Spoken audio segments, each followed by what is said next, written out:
everybody. Welcome to another episode of Boys Men Podcast. Today I'm joined by Caleb. How's it going, man?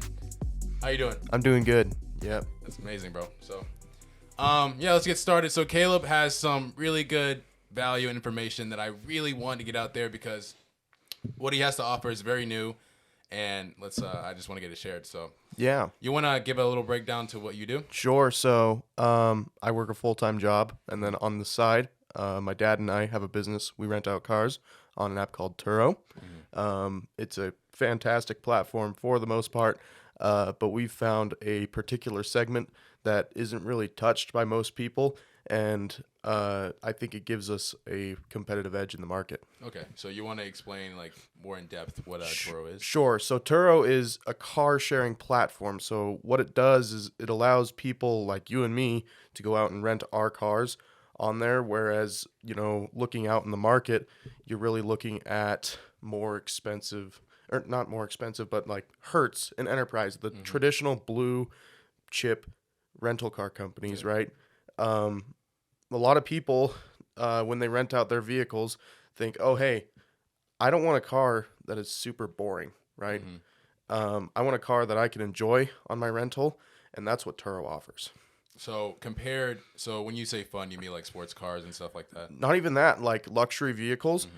If you go to Hertz and say, I want a luxury car, or you say, I want a sports car, they're going to give you a base-ass model Mustang. Mm-hmm. Like, that's what they're going to give you, and it's garbage, People want to rent out a fun car that actually, has value behind it, like a Mustang GT. We have a Mazda MX-5 on there. We have a 2002 Porsche Boxster. Cars like that, right, that people want to have fun with. But also luxury vehicles. We just picked up a Lexus. We're looking at BMWs. We're looking at Mercedes vehicles. And if you go to Hertz and say, I want to rent out that car, they're going to charge $240 to $250 a day, right? Mm-hmm. And a lot of people can't afford that. Yeah. What we see is, hey, why don't we price ourselves above the $20 a day cars, but price ourselves below the $150 a day cars, right? Mm. And so we're finding that sweet spot right there of vehicles that we can offer for that price per day and make decent money on them. Okay, so when it comes to that, there's a lot of maintenance involved too. Yes. So when you compare, corporations such as Enterprise, Hertz, mm-hmm. they have a huge selection, right? Yes. And they're extremely profitable because I actually just basically I barely got back from Atlanta, mm-hmm. and when I was renting out a car from Hertz, they were completely sold out. Yeah. Yeah. So the other reason they're sold out back in 2020 when the world shut down for 2 weeks, right? And then longer than that, obviously, but all of the car companies were hemorrhaging cash, like the rental car companies, mm-hmm. in order to stay afloat. They sold off their inventories. And so that is why we don't have any rental cars. And that's why we don't have any vehicles in general. Because all of those new cars you're not only competing with different auto manufacturers, but you're competing with, you're competing with consumers and also the car rental companies. Mm-hmm. So that's why there's a car shortage there. So you guys, with Turo, you can take advantage of that. Yes. So we can take advantage of the fact that these car rental companies don't have those vehicles in stock, but we also get to take advantage of used vehicles. Whereas car rental companies, they go and buy brand new ones. They probably get a loan for 3 years on them, and they hope to make the money back and then sell the car off for the equity. Okay. So back to maintenance. So when it comes to maintenance, so let's say let's talk about this. So what is the whole, from you getting the car to you renting it out, to you getting it back and doing maintenance things on it, and insurance. So how does that whole thing, how does that work? So insurance, when you first start on Turo, you have a couple of options. For trip insurance, with Turo, they have a 35-65 plan or a 25-75 plan. So they take 25. Turo will take 10% at any point during the trip, just to cover platform management, which is great. And they also manage the advertisement of the vehicle, right? That's just going to happen. Now, where Turo makes most of its money is in the insurance side of it. So when you're renting on Turo, when you first start, you're going to probably take another 15% splash from Turo. You're going to get 75% of that rental because 15% of it is going to go towards insurance on the car during the rental. Okay. And in the event that, something gets wrecked during the rental, something like that, and you have to fork up your deductible with the 25-75 plan, which is what we use. We think the other plan's garbage. They will take, it's a $250 deductible, which is fantastic. We can work with that. Yeah. However, once you scale up to about 10 cars, you can go out and get commercial insurance, which at 10 cars is much cheaper. As for maintenance of the cars, it's not terrible, especially when you're looking at, we don't want to look particularly yet at European vehicles. We're looking at Japanese luxury cars. Because that's where the market is. That's where the market is, and because they're easier to maintain. They're not as expensive to maintain. We have a Lexus RX 350 that we just threw on there. It is a Camry, so it's a great vehicle to have on there. And then you have a Tesla Model Y. We do have a Tesla Model Y on there as well. That one, it rents out quite a bit, but the problem with Teslas right now is everybody and their dog is wanting to buy a Tesla and throw it on Turo to make the payment, and that's not working. That's not going to work. And so the price of Model Ys is decreasing per day on Turo. So we have another Tesla on order, but we're probably just going to sell it because you can sell a Tesla right now for 10 grand over what you paid for it. Wow. Yeah. Okay, so you would just sell that and then buy more Gas vehicles for now, Yeah. And it's really interesting when you first start on Turo. What we did is we leveraged our own personal credit in order to purchase these vehicles. What the beauty of that is, when we bought these vehicles, interest rates were super low. We have 0% on the Miata. We have 1.9 on another car, 2.79. Crazy low interest rates. Yeah. And so once you start getting that money, instead of making the payment faster because of the rate of inflation, it makes sense to roll that into a new car. Oh. Instead personally, I would do the exact opposite. Exactly. You would just want to pay off the car as soon as possible. So right. You own it, and then you just make money off of it. You think that, but really, why not get another vehicle and another mode of transforming that money into more income for yourself? Yeah. And so that's a really interesting part of it. We have one big competitor that we seek to kind of disrupt in this market. There's a guy in Salt Lake City that has. What he does is instead of getting these vehicles on his own, what he does is he reaches out to luxury car owners and says, "Hey, you've got a luxury car sitting on your driveway. Let me take that from you, pay you make sure that you make the monthly payment, and then I'll take the rest." Which is great because you don't have to fork up the money for the upfront cost of the vehicle, right? The downside is you don't have the asset. You don't have the car. At the end of your loan, you've got a couple of options. You can either keep that in your fleet and then just start making a ton of dough off of it, or you can sell it. And I don't know what the car market's going to do in the next few years, but it'll be really interesting to see.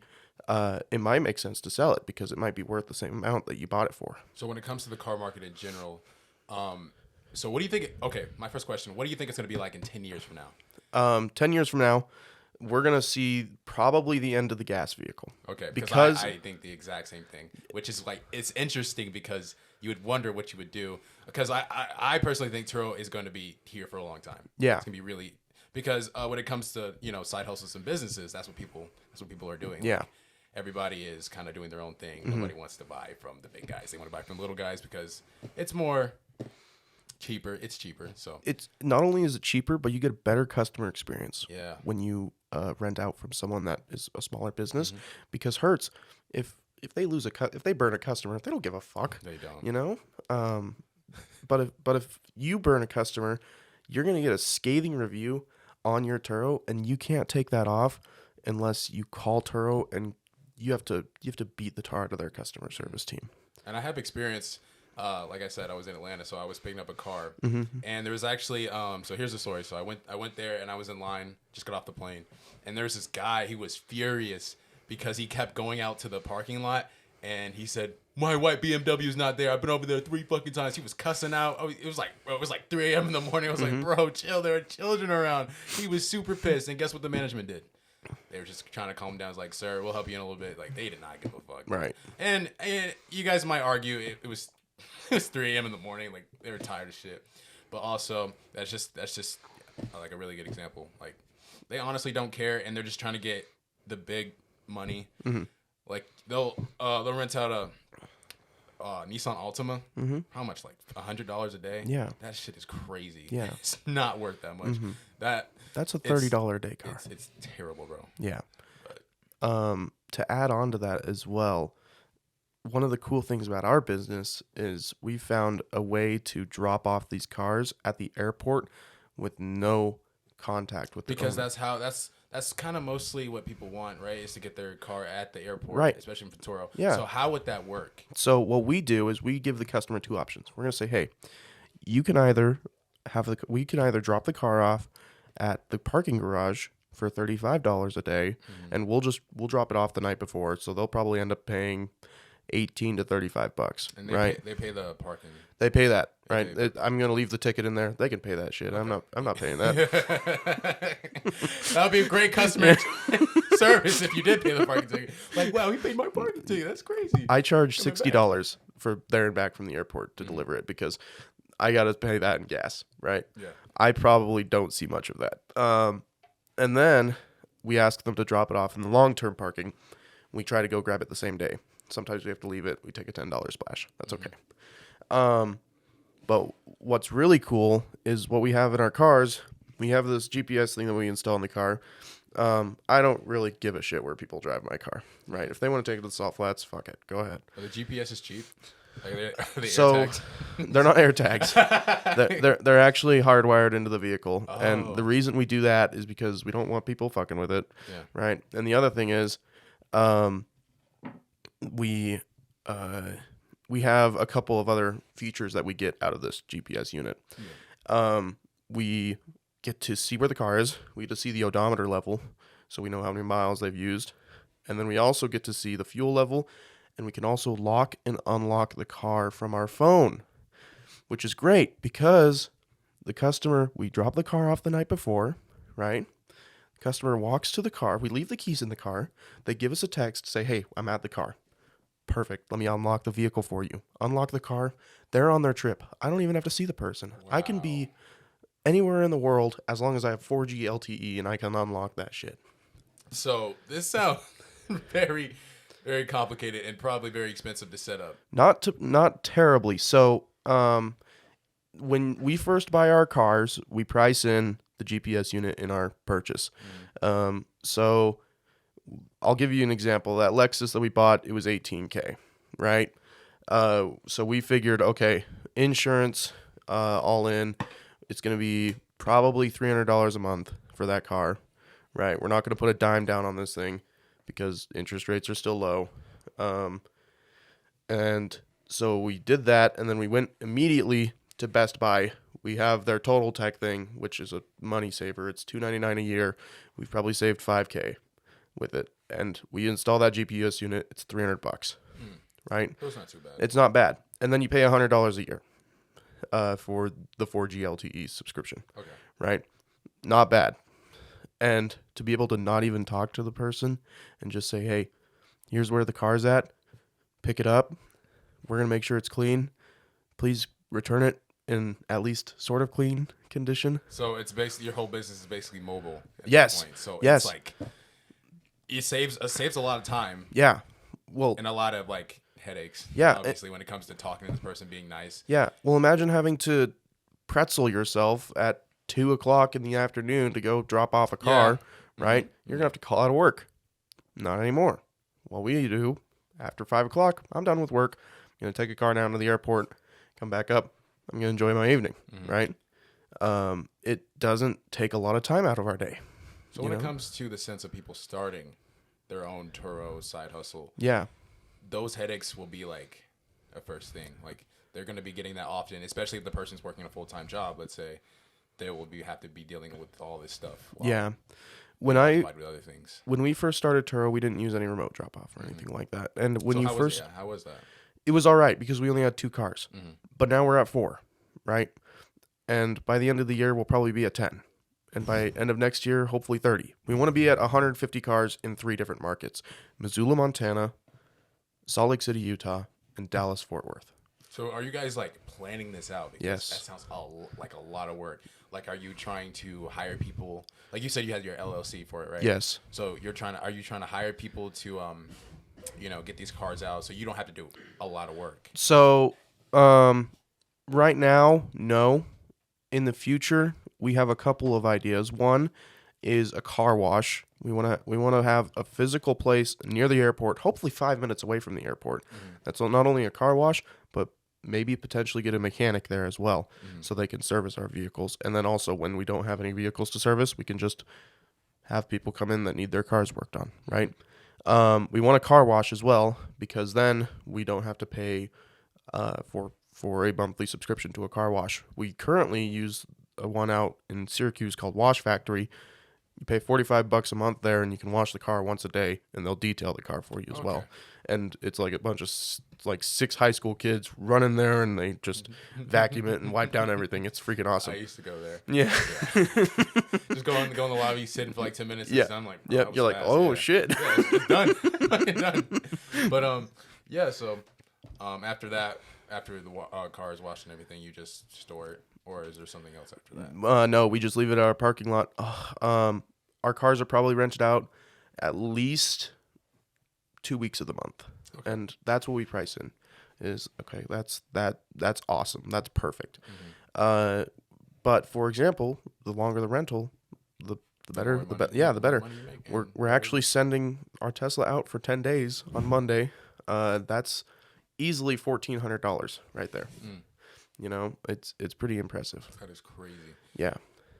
So, do you have any advice for people that want to start a Turo side hustle? Yeah. So when you first start with Turo, I would recommend meeting your customer in person. Just because, or at least as much as possible.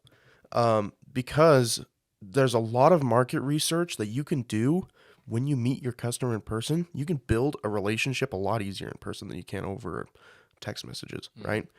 And you can make you can turn a customer's 4-star trip into a 5-star trip just by meeting them and talking to them about the car, and at least just show a little bit of passion about the vehicle and just say, hey, please take care of it. It's my baby. Yeah. It might not be your baby. Because I don't have any emotional attachment to my vehicles. That's what I'm saying. Because most people would use their personal cars to start off, right? Yes. That's one thing, though. You need to lose your personal attachment to this car because it will get dented. It will potentially get stained, stuff like that. That's one of the great things about renting out in our market. We're renting the $70 to $130 market, right?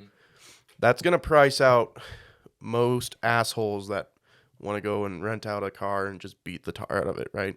So, yeah, that's really what we're looking at. Cool. So, okay. So, how much money do you think you were grossly making per year? So, and what is your goal for next year?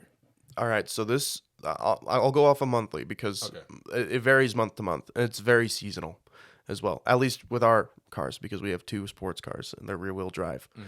And I'm not sure they'll do great in the winter, but they did well this winter. So you would plan to get, would you try to get more all-wheel drive cars, especially where we live at? Winter's crazy, so you would want more all-wheel drive cars. Our next vehicles, I'll tell you right now, are a Toyota Sienna, like a 2012 through 2015 Toyota Sienna with all-wheel drive. We're going to send that up to Montana with me because I'm moving up there in August. And I'm going to take the Lexus RX 350 with me. That's all-wheel drive as well. Both of those cars will rent out for another $40 a day more up there than they will down here. Wow. Because, like I said earlier, in 2020, Hertz and all the other car companies sold off their inventory. They have not refilled inventory in Missoula, Montana. So Turo has a corner on the market. It is pretty impressive. So we're going to have those cars up there. But we want to diversify our portfolio of vehicles. So we've got, one of everything. And then let's say we have someone that rents out a sports car. They're like, damn, those guys were really good. They were really nice to me. I wonder if they have any other vehicles. Mm-hmm. And we do, right? We have family cars. So they come back a couple years later with their whole family. Hey, I remember working with those guys. They were really awesome. I'm going to rent out their van, So, but right now, it really depends on your market, what you want to pick up and stuff like that. A car after that we're looking at is a newer Porsche Boxster, like 718 Porsche Boxster. Is it 2017, 18? No, it's a 718 Porsche Boxster. I think it's 2015 and newer. Oh, okay. Right? It's about a $50,000 car, but they make about 300% return on investment over the first year. Right now, I'll tell you though, for last month, it was a record month for us. On 3 cars, we made $3,500 gross. We have about $1,200 in operating costs, so we were happy with that. Yeah, that's pretty good. So, with more cars, obviously that'll grow. So yes. All those profits go straight towards getting better inventory. Yes. Currently, it's towards new inventory. What we see as well, though, is, hey, why not roll these into vacation homes and real estate investments and stuff like that? Yeah, smart. Very smart. I have not used this software yet. But that is super fucking smart. Yeah. So, a couple of ideas that we have is, hey, why are kids going to college and in a dorm and they're paying out the ass for a dorm when we could throw 4 college kids in a house and have them pay less? That's literally what I do. Yeah. It's super affordable. It's super affordable. Why are we not buying houses and doing that? It's the tradition, man. Like, you go off to college, you get in a dorm, you live out 4 years in college, and you're gone. Yeah. It's a lot of money wasted. Yeah. So why not just say, hey, the dorm's going to charge you $1,200 a month, right? We'll charge you $800, or even less than that, because really we only want to make the mortgage payment, right? We're getting return on income from the house itself. I'm not looking to fleece kids. I'm looking to help kids. So when it comes to the real estate, this is I've been waiting to hear this because I've been trying to get into it myself. So when it comes to real estate, you're taking the money from Turo and putting it towards real estate. So how does that work?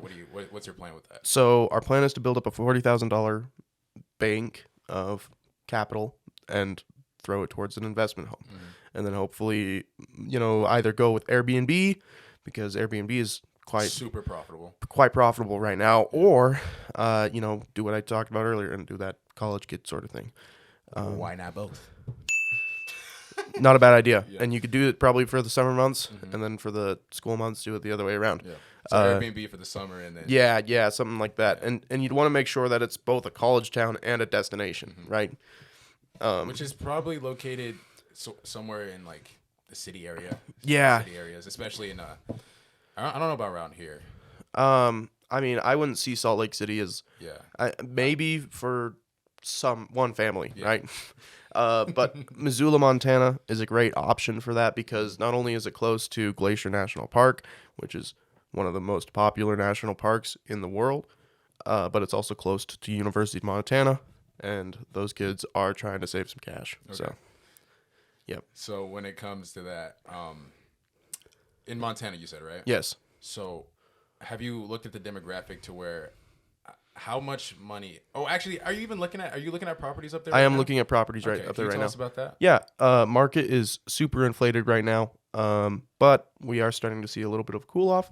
But interest rates are up, so. Yeah, but I'm waiting for the perfect moment, or you're gonna buy into the inflation. Well, you don't want to buy. It's okay to buy at a high interest rate as long as the money on the property makes sense, right? Mm-hmm.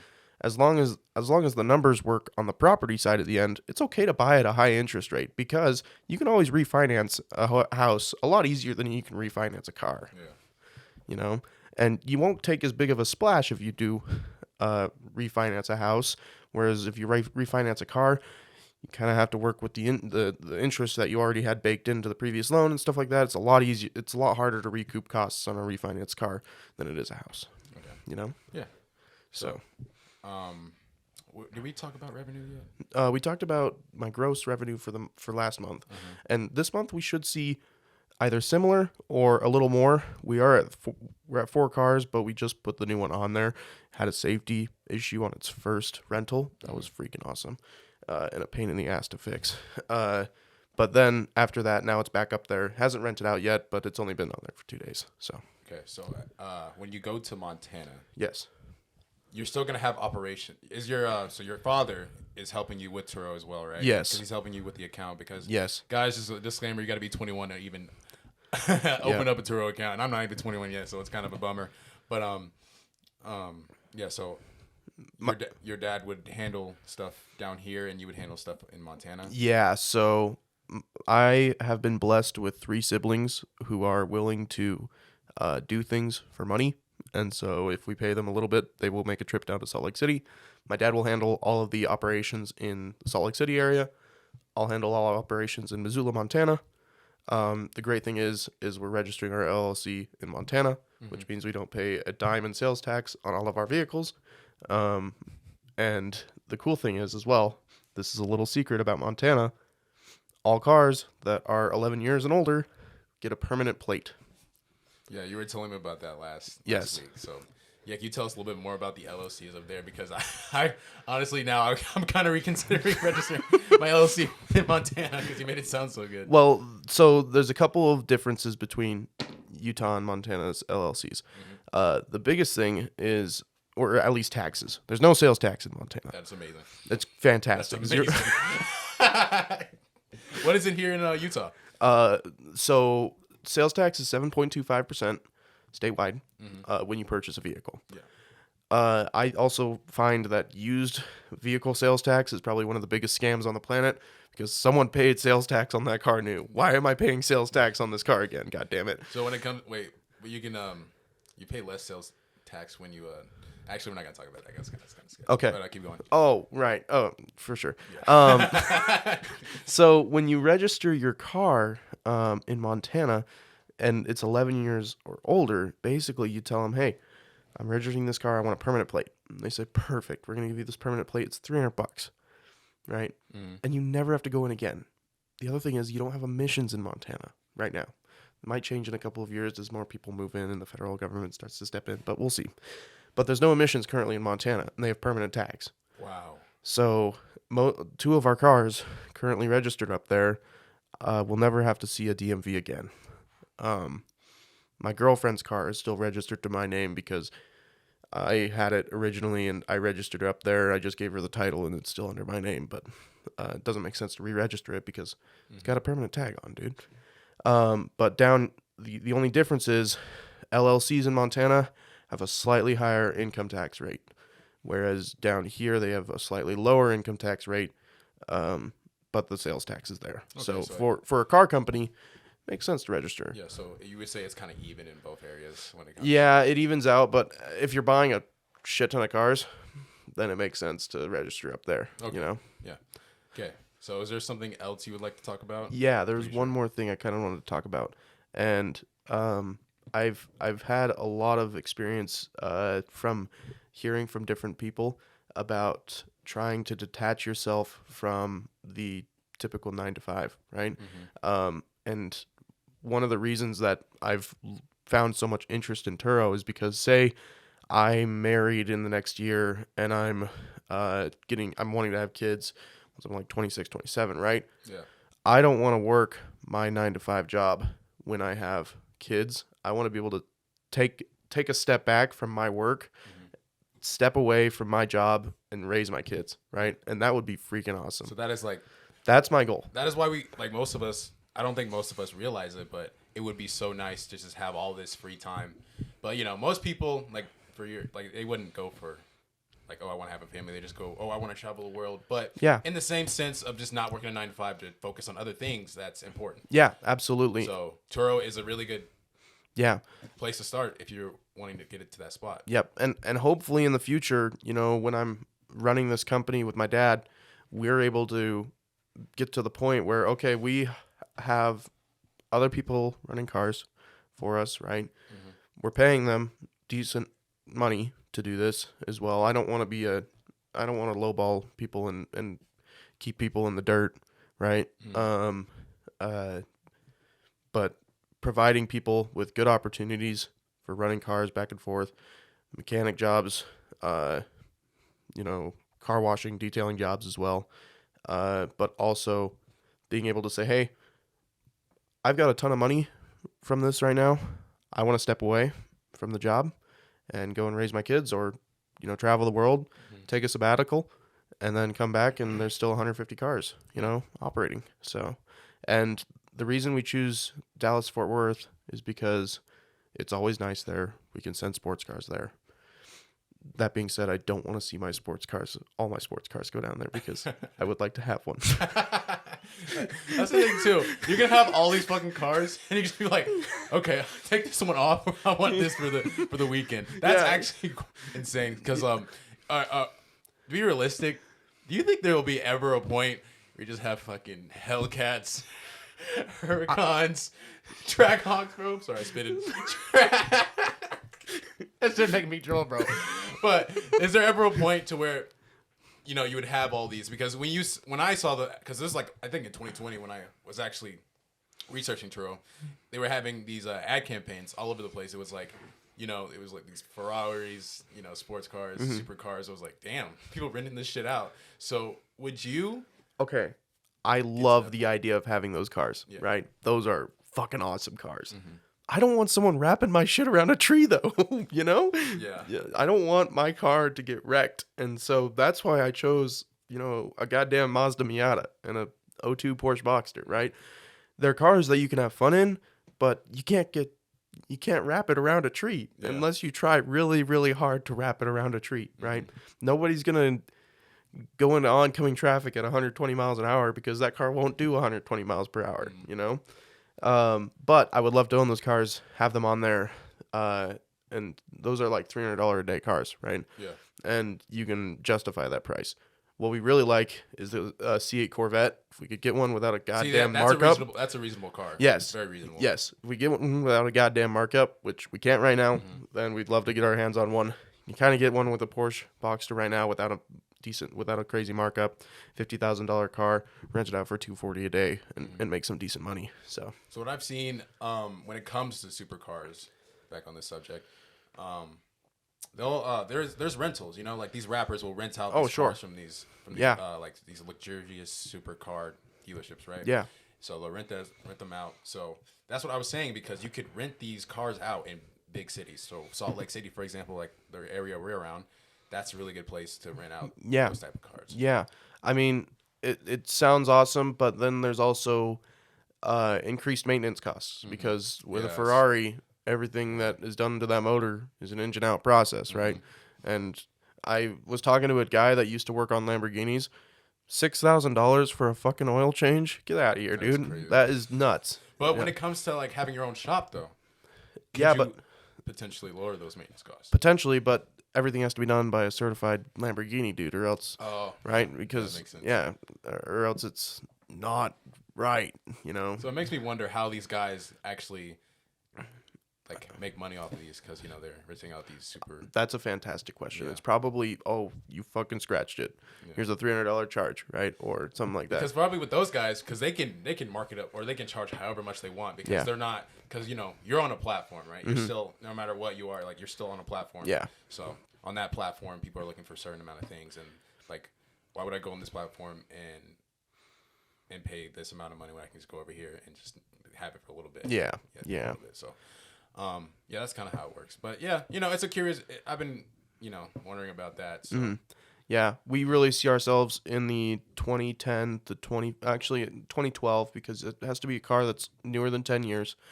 2012 to 2016 cars, with less than 130,000 miles. Those are the requirements from Turo. Is 10 years and newer, under 130,000 miles.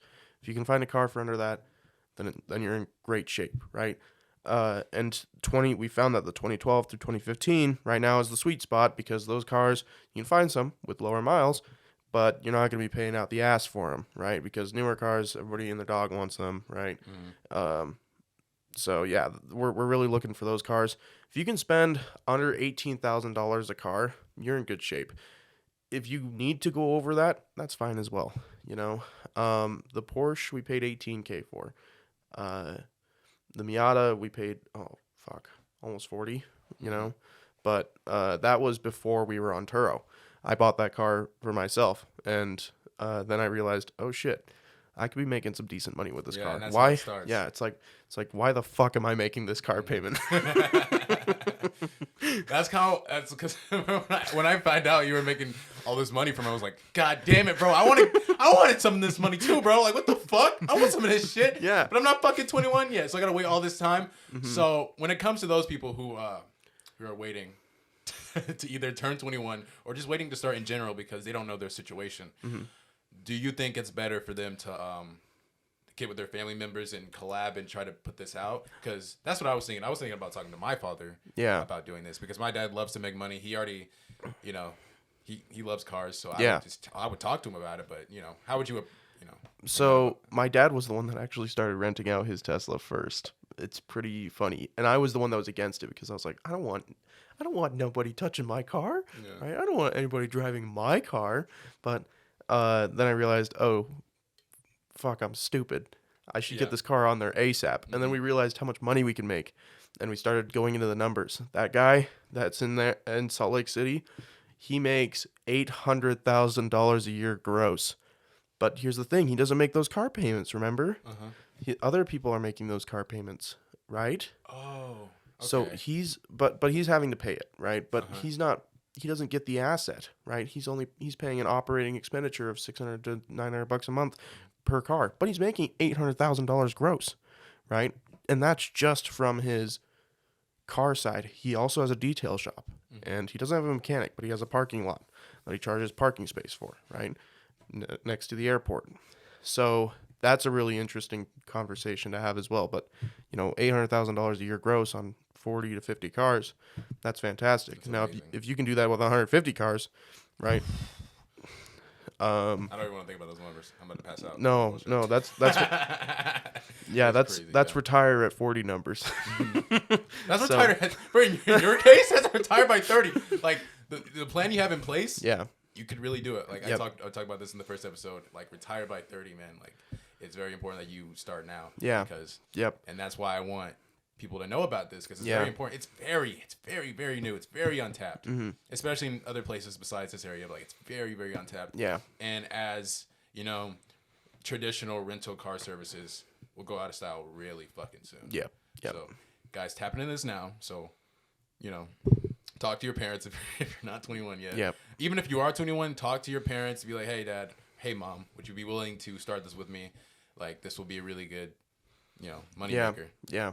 And when they're okay with, siblings helping out with dropping off the car and stuff like that. Because I would definitely get on this with Shannon. Yeah, we haven't run into many huge issues with that. And, we do want to grow organically, though.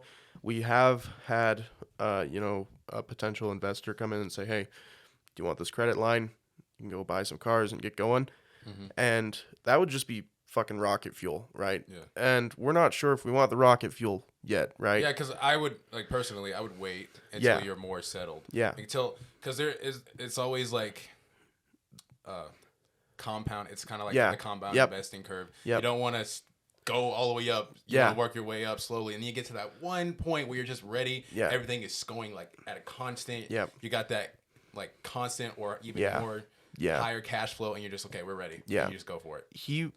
For example, this person wants to offer $500,000. It's like, dude, we don't have the means to be able to work with a $500,000 fleet right now. Loan sharks. He's not a loan shark. He's just it sounds like it. He's a family friend actually, and he was like, "I've got a $500,000 credit line if you want it." And it was like family. But he wanted to be an investor and take controlling interest in the profits, and it's like, no, we can't do that, right? We need to grow organically and continue to roll profits into new vehicles. So so guys, I would just say, for me, I don't know. I will get your take on it. Just keep it in the family, first of all. Yeah. Keep it in the family. Yep. Keep it in with the family, and as long as you're working with, I think to start out, working with one other person, it's really the best because you have to run cars down to the airport. And as great as Front Runner is, it is fucking slow. And so you can save a lot of time by just having 2 cars go down. Yeah. Yep.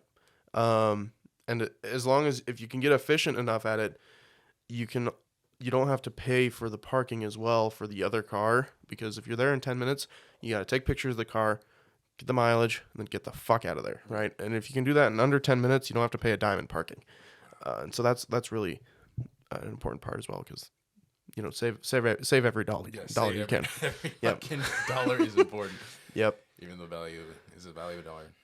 Value of the dollar is just collapsing. I don't know if you saw, but the euro is collapsing as well. No way. Dude, it is so cheap to travel right now. If you go to Europe, your dollar is extremely strong. Typically, the dollar is worth it's $1.30 per euro. Right now, they're near even. Wow. Yeah, so your dollar is very strong right now. Gotta travel to Europe, man. Yeah. Actually, I mean, I've been meaning going back to Germany though. Yeah. Sometime, I don't know when. But yeah. So, anything else you want to say for the viewers? No. If you do have any questions though on running this Turo business, please feel free to reach out to me. I am. I will offer some assistance and advice. I'm gonna hit you up every day about it. I really want to tap into this shit, bro. I really need to tap into this money. Yeah. Let's get to the money. Let's get to the money. Let's get to the money. Let's get to the money. Let's get to the money. Let's get to the money. Let's get to the money. All right, man. Well, I really appreciate you getting on. Yeah, no problem. And if you guys have any questions, you want to give. I don't know if you want to give them your personal accounts. But. It's Caleb__Mason on Instagram. Just shoot me a DM on there. It has my face super close up. Your phone number, social security number. Yeah. Here's the last 4 of my. Here's my mother's maiden name. Here's the street I grew up on. No, but guys, thank you for watching. And if you guys want to see extra content or bonus episodes, teasers, we have a Ko-Fi page. You can find it on our Instagram, Boys to Men Pod or Preme Media. But yeah, that's it for this episode, guys. So peace. Boys to Men Podcast is a production of Preme Media. Editing by Jaden Ford. Music produced by Ronnie Rewind, MGMT, and Mikhail Descopins. Don't forget to follow us on Instagram at Boys to Men Pod. And subscribe to our YouTube channel found in the show description.